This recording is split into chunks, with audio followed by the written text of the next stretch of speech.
Misteri lorong bawah tanah Lawang Sewu konon jadi penghubung gedung tua di Semarang. Masih ingat ketika sebuah televisi swasta menayangkan acara uji nyali di bangunan tua peninggalan Belanda di Semarang? Ya, bangunan yang dikenal dengan nama Lawang Sewu itu memang kental dengan kisah-kisah mistis yang telah menyebar. Saat itu, seorang laki-laki yang mengikuti uji nyali diminta berdiam diri di sebuah lorong bawah tanah yang berada di Lawang Sewu selama berjam-jam. Namun sayang, laki-laki itu menyerah saat mengaku melihat sesosok bayangan putih di ujung lorong. Memang terlihat menyeramkan apabila melihat betapa gelap dan pengapnya lorong bawah tanah tersebut. Namun sebenarnya lorong itu berfungsi sebagai saluran air di masa kolonial. Maka tak heran apabila suasana di dalam lorong itu pengap dan juga gelap. Orang Belanda dulu kalau membuat bangunan juga memperhatikan sekelilingnya. Di Semarang ini kan dekat laut dan panas. Selain untuk saluran air juga agar bangunan di atasnya sejuk. Tak hanya itu, bahwa sebenarnya lorong itu juga berhubungan dengan beberapa bangunan kuno di kota Lumpia. Memang banyak sekali bangunan-bangunan tua peninggalan Belanda seperti di kawasan Kota Tua dan juga beberapa bangunan yang sekarang menjadi sekolah dan juga rumah sakit.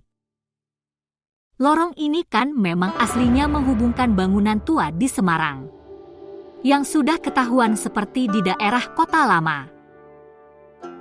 Kawasan Kota Lama sendiri jaraknya sekitar 4-5 km dari Lawang Sewu. Namun konon katanya lorong-lorong tersebut memang tak sembarangan bisa dimasuki oleh masyarakat umum. Sebab selain gelap, dikhawatirkan adanya gas beracun yang berbahaya. Sayangnya ketika menyambangi Lawang Sewu, akses menuju ke lorong tersebut sedang dalam renovasi. Sebab tangga untuk turun ke dalam lorong itu rusak. Namun saat beberapa tahun lalu mengunjungi Lawang Sewu, pengunjung bisa merasakan sensasi berada di lorong tersebut. Lorong itu hanya berukuran tinggi tak lebih dari 2 meter.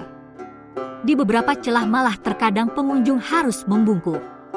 Sementara itu alasnya selalu dibanjiri air, makanya pengunjung harus memakai sepatu boot.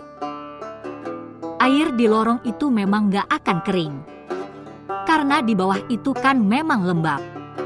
Kalau benar-benar kering mungkin saat kemarau yang benar-benar panas. Airnya nanti kan menguap.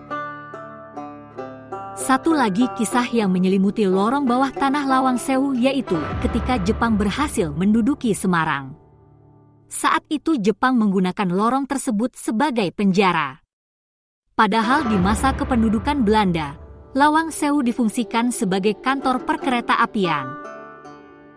Di masa kependudukan Jepang, para tahanan baik dari pribumi maupun orang Belanda dikurung di dalam lorong bawah tanah. Ada 2 jenis ruang tahanan yaitu penjara jongkok dan penjara berdiri.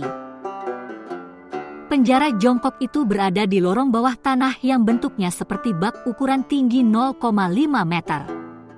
Para tahanan harus jongkok di dalamnya dan diisi air hingga sebatas leher lalu bak itu ditutup teralis besi. Sementara penjara berdiri itu hanya berukuran sekitar 1 meter x 1 meter. Kemudian para tahanan yang jumlahnya sekitar 7-8 orang akan berdiri berhimpitan di dalam penjara itu. Memang penjara itu tidak dimaksudkan untuk menahan namun untuk menyiksa para tahanan, hingga kemudian tewas dan dilempar ke sungai di belakang Lawang Sewu.